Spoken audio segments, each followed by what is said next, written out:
Welcome to the Expansive CEO podcast. I'm your host, Hannah Chapman, founder of Expansive CEO and X Squared Wealth Planning. Buckle in as we explore how to create true prosperity and build a business and a life that expands beyond yourself and makes a dent in the universe.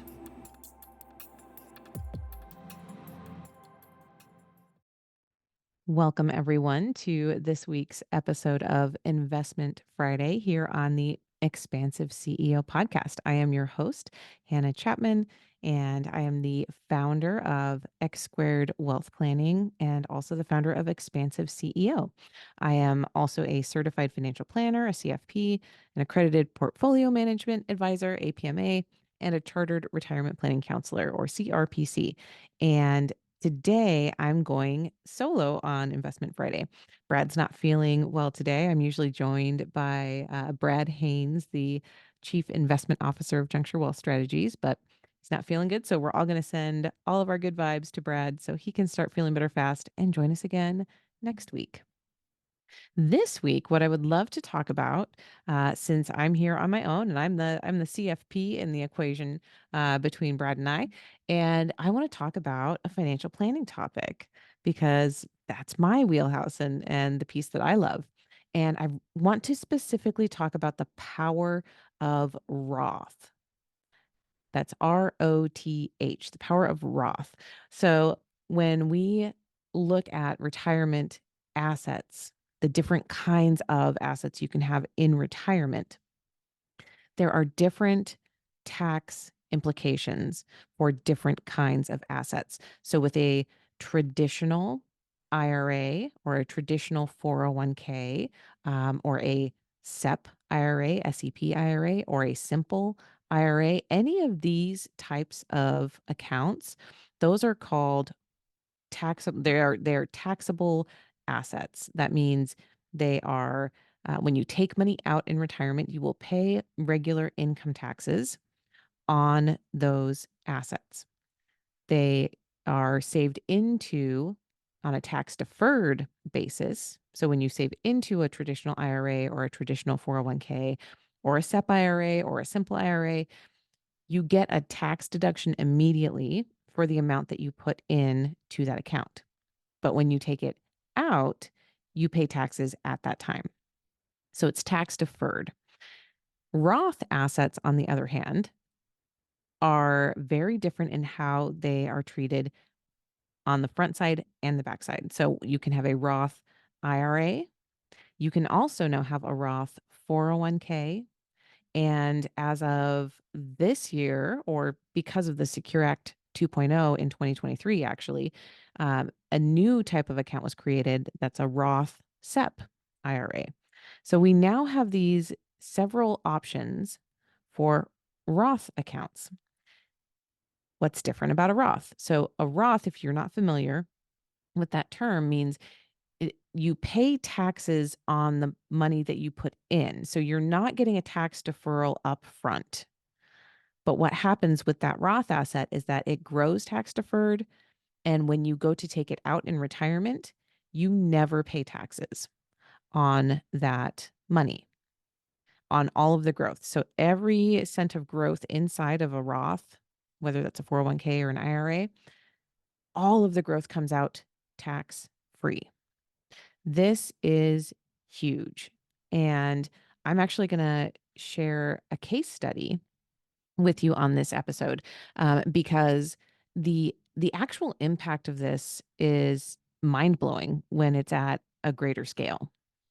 And we have the ability to harness this if we know how to structure our savings. And if you have the information ahead of time to know if this is the right option for you. So just to be super clear, you will have to talk to your own financial advisor or CPA to talk about, what's right from a tax strategy for your situation, and also what you are eligible to contribute to. There are some income rules and limits for all of these accounts. So I want to make sure that this is not a blanket recommendation for everyone to just go, fund a Roth IRA or a Roth 401k, because there are some important stipulations to make sure that you're following all the rules, so that you can reap all of the rewards on the other side. So that caveat aside, talk to your financial advisor. And if you don't have a financial advisor and you would love to, talk to me, I would be happy to talk with you. So don't hesitate to reach out. But beyond that, let's get started. So I've done a few financial plans recently for people where this made such a big difference to their overall tax payments over their lifetime. And I was actually shocked at what a big difference it made when we shifted from traditional IRA assets over to Roth assets. Now, two of the main differences, I mentioned one of them briefly, but we're going to talk about it a little more deeply now, between traditional IRA or 401k and Roth IRA or 401k is the deductibility on the front side and then the taxability, if that's a word, on the back side. So with traditional assets, right, that's your regular, quote unquote, regular IRA or regular 401k, you get a tax deduction up front for anything that you put into the account. So if we use super round numbers, if you contribute, excuse me, if you have $100,000 of income and you contribute $20,000 to a traditional 401k, you then reduce your taxable income to $80,000. Instead of paying taxes on $100,000, you now are paying taxes on $80,000. That can, make a pretty big difference for some people. As that $20,000 sits inside of the 401k, we'll assume you invested it for the future. 30 years down the road, let's say that has, doubled and doubled and doubled again. Now you have $300,000 in your 401k. When you go to take that money out, you will then pay regular income taxes on that amount. So say you put 20,000 in over the past 30 years, it grew to 300,000 and it's had $280,000 of growth. I am completely making up these numbers just so you know. This is all completely made up. But the principle applies. So you've had $280,000 of growth inside of that account.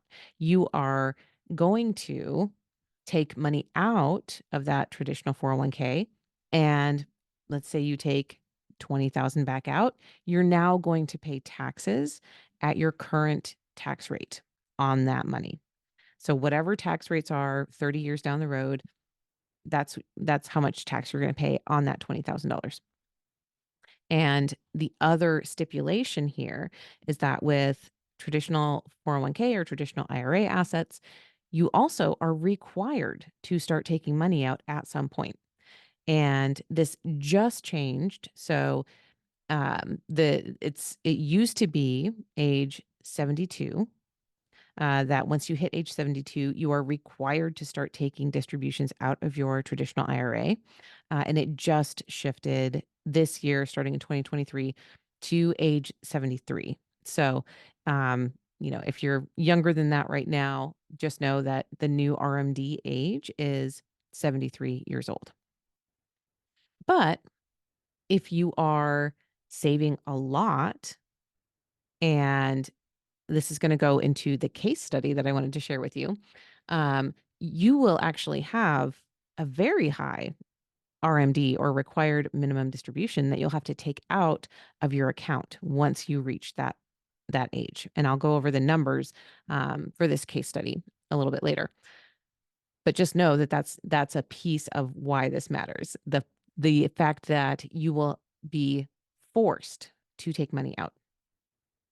When we look at the Roth by comparison, so Roth 401k, Roth IRA, and the newly created Roth SEP IRA, instead of being taxed on the front side, instead of being tax deferred on the front side, you are paying taxes on that money on the front side. So we have that same $100,000 of income. Let's say you put $20,000 into your Roth 401k. You're still going to pay taxes on $100,000 of income. You don't get a deduction for that amount. So you are paying more taxes today, right now. You're not getting that tax deduction. But let's say this again, the same thing applies. That $20,000 over 30 years grows to $300,000, and you have $280,000 of growth inside of that account. Now, remember, in today's dollars, you did pay taxes on that $20,000 contribution. But 30 years down the road, you can now take any amount out of that Roth 401k and you do not pay taxes on any of it. So that $280,000 of growth is tax-free. When you take it out of the account, it's fully tax-free because you paid taxes on the front side. That is the main benefit of any of the Roth types, is that you are betting that your tax bracket will be higher later in life. And so when you go, even though you're paying taxes now, you're assuming that, okay, I'm going to be in a higher tax bracket, or taxes in general are going to be higher, 20, 30, 40 years down the road. And so that Roth benefit of being able to take tax-free income is going to be much more beneficial to me. That tax-free treatment later is going to be more beneficial than taking the tax deduction today. So I illuminated that piece because there can be disagreement, maybe we can use that term, between financial planners and CPAs at times, because these Roth conversations mean that you're going to pay more money in taxes today. And for a lot of CPAs, their goal is for you to pay lower taxes, right? They want to figure out the ways, morally, legally, ethically, all of those, all the ways for you to pay lower taxes in today's dollars. So when we come to a CPA and say, hey, if they do a Roth contribution instead, or if they do a Roth conversion, take money out of the traditional and put it into the Roth, they're going to pay more taxes right now, but we think it's going to be beneficial in the future. The CPA is saying, it's kind of like you can have a bird in the hand is worth two in the bush, right? That kind of thing. I know they're going to get a tax benefit right now if they do the traditional contribution instead. And it's possible that it could be better in the future with the Roth, but I don't know that for sure. So I'm going to stick with the, tried and true, you're going to get a tax deduction recommendation with the traditional IRA. So you can get that pushback from CPAs or tax planners at times, because there's a lot of foresight that goes into it, and that's not what they are trained to do. They are trained to help you lower your taxes for the most part. So that said, when I am looking at the plan, I am looking at a much more holistic picture of what finances could look like in the future. And I want to talk about this case study now. I had new clients come to me this last year, and 50 years old, and they have just over $2.2 million in qualified retirement assets. So that's traditional IRAs, SEP IRAs, and 401k, right? So it's all those types, and it's all traditional. It's all the type that when they reach age 73, they're going to have to start taking distributions out of that account. So looking at that, when we were doing their projections, it was showing that at the rate that their portfolio has been growing, and if we just average that out into the future, not a crazy high investment interest rate, rate of return, they're going to have that $2.2 million is going to turn into $8 to $10 million by the time they're 73. And when we see that, we're looking at required minimum distributions that would be in the near $1 million range is what it turned out into over time. It started out as like $750,000 a year and $800,000 a year that they are going to be required to take out of the account. Why is that an issue, right? So you might be thinking like, my God, that's a lot of money to have in traditional IRAs at age 50. Yes, they've done a fabulous job of saving. And so that, that is where they're at right now. And at the same time, they don't spend $750,000 a year. They spend, anywhere from $180,000 to $200,000 a year. So if they had to then take out $750,000 from their IRA, they have to then pay taxes on that money. They have to pay taxes on the whole balance. And right now, that puts you in the highest tax bracket possible. So they'd be paying, close to, 39 plus percent in federal taxes. Plus, they would be paying state taxes on that full amount as well. What that looks like over the course of a plan. So when I project out a plan, I'm projecting over usually to age 95 or age 100, just to be conservative. I like to make sure that I'm really like um, helping people see what happens if you live a long life. We want to make sure that we're planning for, a long time, that you'll be able to support yourself and live the lifestyle that you want to live and all of that. So over the course of that lifetime through age 100 for both of them, their assets continue to grow. They continue to have to take required minimum distributions out of the IRAs, and the cumulative taxes. So the taxes that they end up paying over their lifetime from age 50 to age 100 is over $27.5 million in taxes. Over $27.5 million just in taxes. That's just taxes. And so they're clearly in the highest tax bracket for most of their life. Now you might say, okay, most people aren't going to live to age 100 or even age 95. And that's true. But right now, the Social Security average age for men and for women is right around age 83 and 84. And so that's average. That's what they are forecasting, right? For people who are age 50 right now, they say it's highly likely that you'll live to age 83 or 84. And with that, when we look at your family history, let's say you have parents or grandparents who have also lived, or aunts and uncles who have lived a long life. We want to just make sure that we are looking at that. But regardless, even if this particular couple, if they were to pass away at 85, they would still be paying somewhere in the 17 to $18 million range in taxes cumulatively over their lifetime. So, what are we going to do about that, right? Because the money is already in the traditional assets.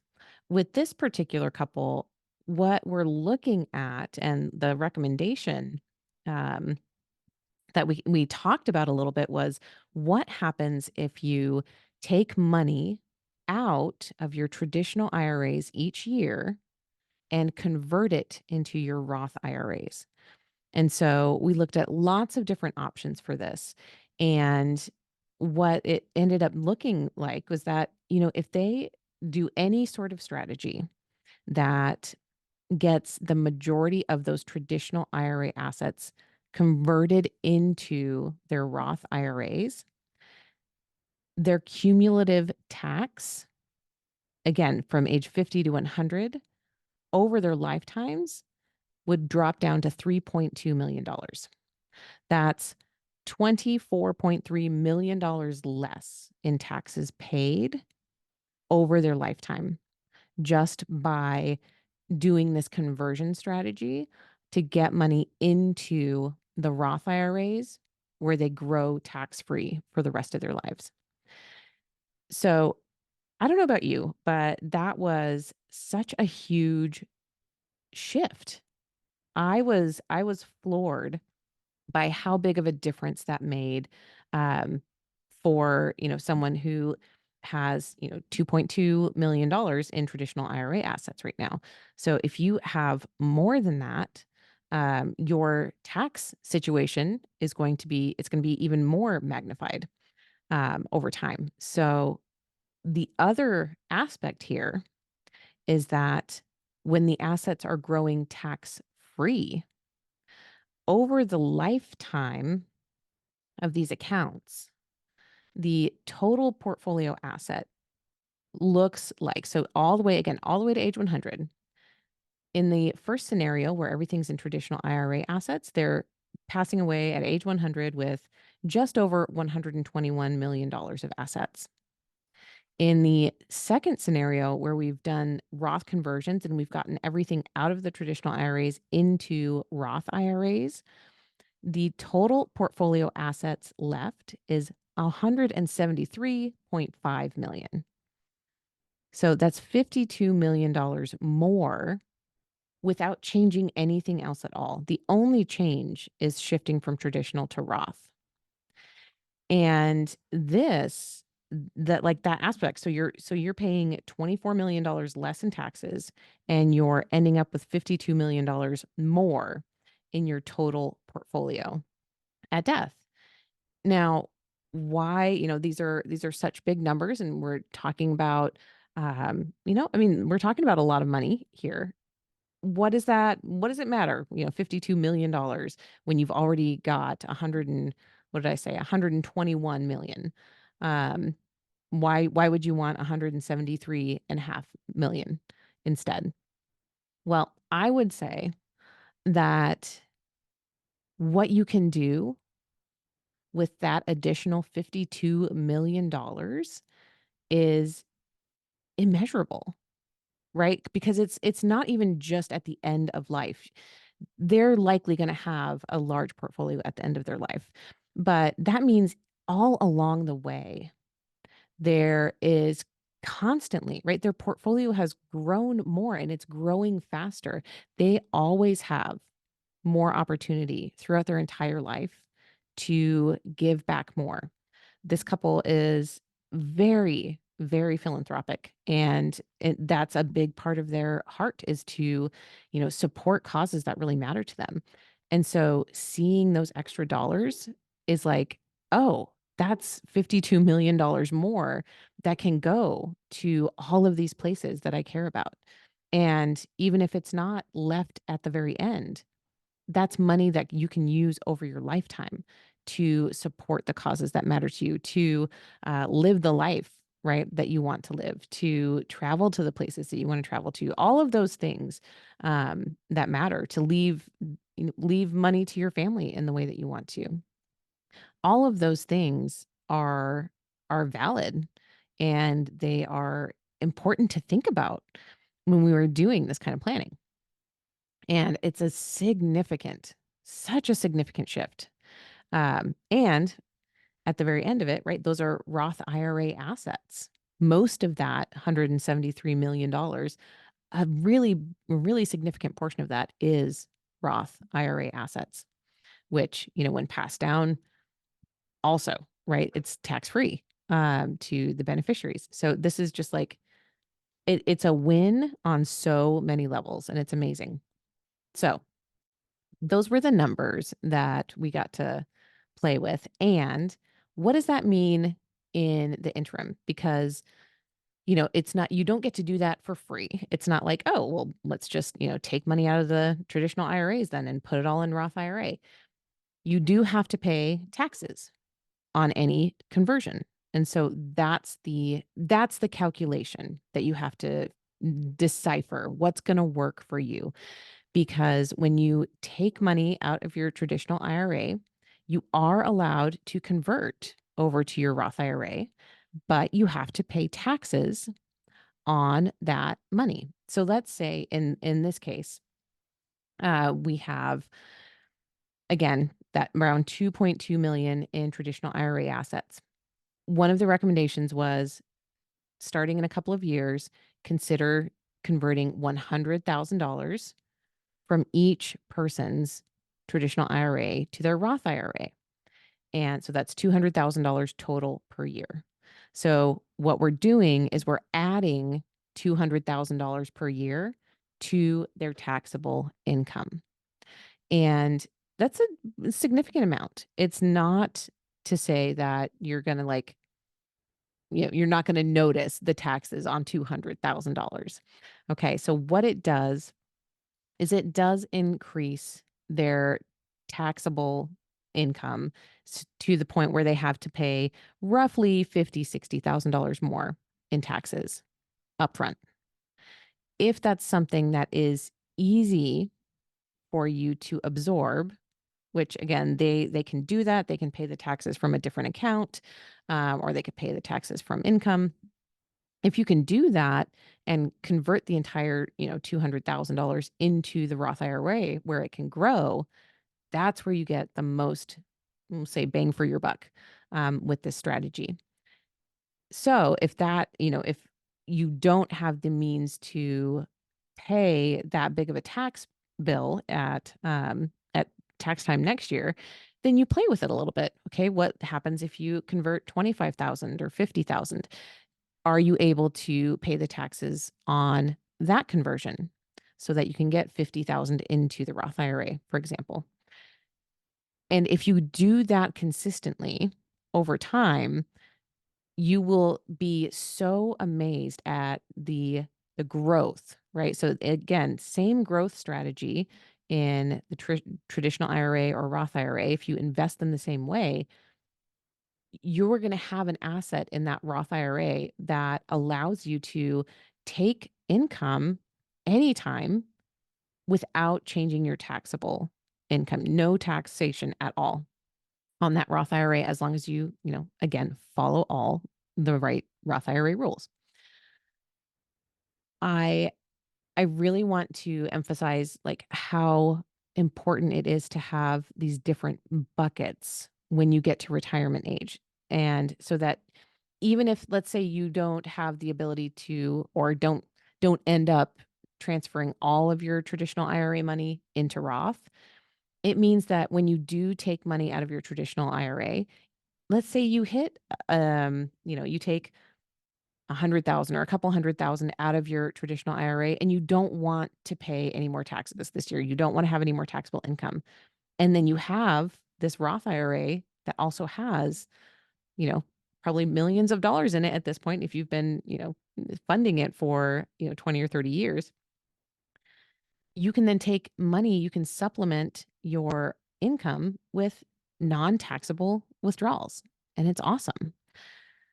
So that strategy, I just wanted to make that really clear that this is something that I see fairly often, especially with people who, who really took the message to heart to save early, started careers at 21, 22, and really, really did save a lot into their retirement as much as they could back then and allowed it to grow. And, now you're 50, 55, and you see this beautiful nest egg that you've created, but it's all in, again, traditional IRA or traditional 401k assets. I would highly, highly encourage you to look at what the tax implications of that are going to be when you reach your retirement age, or at least that, RMD age when you're 73 years old. and you are required, you're forced to start taking money out. And then use the time you have now to maybe start planning about, and figuring out what you want to do about that. The other case study, so I said this came up a couple of times actually. The other case study was with a younger client who's in his early 30s and has high income. And typically, what the recommendation would be is, what are all the ways that we can reduce your taxable income, right? If you're making, three, 400, $500,000 a year, we want to reduce taxes, right? Well, to a point, yes, but if we have to choose between, this was the interesting piece. When we ran the numbers between, okay, what happens if we fully fund a traditional 401k? What if you're able to get, you know, um, we'll use a round number. Again, we won't do like max funding, but let's say, you can contribute up to $50,000 into your traditional 401k between, you're self-employed, that's between your employee contributions and your employer match contributions and all the different ways we can get money in there. You can get $50,000 into your 401k as a self-employed person, or you can do $50,000 into a Roth 401k as a self-employed person. And we have these two choices. The difference, again, the difference between the traditional 401k and the Roth 401k over the span of 20 to 30 years, it's multiple millions of dollars. Such a big difference over the lifetime of the account because of the taxation on the other side. So even though technically doing traditional 401k or traditional IRA contributions today would save tax dollars, now today, in the future, if you're in a higher tax bracket or if you've accumulated a lot of money, there is almost no comparison between the traditional and the Roth. And I am like, I have known this. I've helped people with this for, whatever it is now, 17 years, with doing these, different strategies and conversions and looking at, what's the right type of account to use. But I just really loved these examples that happened recently, just to show how powerful this strategy really can be. So that is what I wanted to go over today. If you are looking at your options right now, so this is, whether you're a business owner or an employee, there are a lot of companies that are offering Roth 401k options, so you can contribute to your 401k as a Roth instead of traditional. If you are self-employed, you can create Roth 401ks, or you can create solo Roth 401ks if you are a solo entrepreneur. And there are a lot more options now that weren't always available, and a lot of ways that we can make this really effective, and optimize. That's the word that's kind of coming up. Like, this is like optimizing your retirement tax strategy, rather than just, doing what works for now. What feels good right now in this moment is, reducing taxes. Okay, that's great. But let's look at what the impact will be over 20 years, 30 years, 40 years. And as we, kind of live longer, maybe it is 50 years, 60 years, right? Here's my joke. I tell my husband all the time is that my birthday is August 16th, 1984. And I am going to live until August, at least my second golden birthday. So August 16th of 2100, the year 2100, I'll be 116 years old. So um, that's my goal. I want to live to be 116 and have a beautiful quality of life throughout that, right? And so that's, if I am, even if it's, tongue in cheek, planning to live to 116, I need to know that the strategies that I am working on right now, um, at age 39 are going to be smart for me over my lifetime, not just for 39 and 40-year-old Hannah. So I would love to hear from anyone um, who has had questions about this, about the difference between Roth and traditional, or anyone who has wanted to explore this idea more. There are lots of other ways. I did not give an exhaustive list of all the different ways that you can use a Roth. There are some other really cool strategies as well, like backdoor Roth IRA contributions and non-deductible traditional IRA contributions that you can convert to Roth. There's lots of other ways to do this. I was just giving two really powerful case studies that I saw recently. And there's plenty more that we can talk about. So I would love to hear from anyone who has more questions about this. I would love to talk about it more. And again, like I said, if you are intrigued by any of these strategies and wonder if any of them are right for you, um, first, if you have a financial advisor that you enjoy working with, ask them. Ask them about what they think about it and what they know, and if they can run some projections to see if there's, what the difference would be in your case. And if you don't have a financial advisor that can do that for you, then yeah, you can message me. You can go to my website at x numeral 2, so x2wealthplanning.com, and you can schedule right on the website, you can schedule a get to know you call that's totally free, and we can talk about what's happening, and get to know each other a little bit.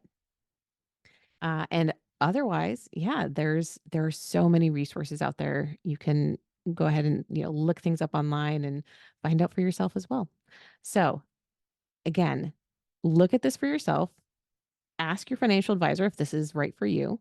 Talk to your tax advisor, see if they have any notes, thoughts on it, and let me know what you think. And until next time, I hope you have a wonderful next week in January. Enjoy this beautiful beginning to the year. I hope it's starting off well, and we will talk to you next time.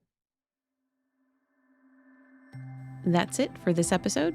Thanks for listening, and be sure to like and subscribe.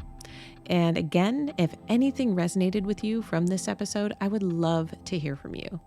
Email me at Hannah, HANNAH, at expansiveceo.com and tell me about it. And if you're ready for your greatest expansion, you can find ways to work with me at expansiveceo.com and at x2wealthplanning.com. That's X, the numeral 2, wealthplanning.com. So until next time, remember that there is enough, you are enough, and your birthright in this lifetime is to be expansive.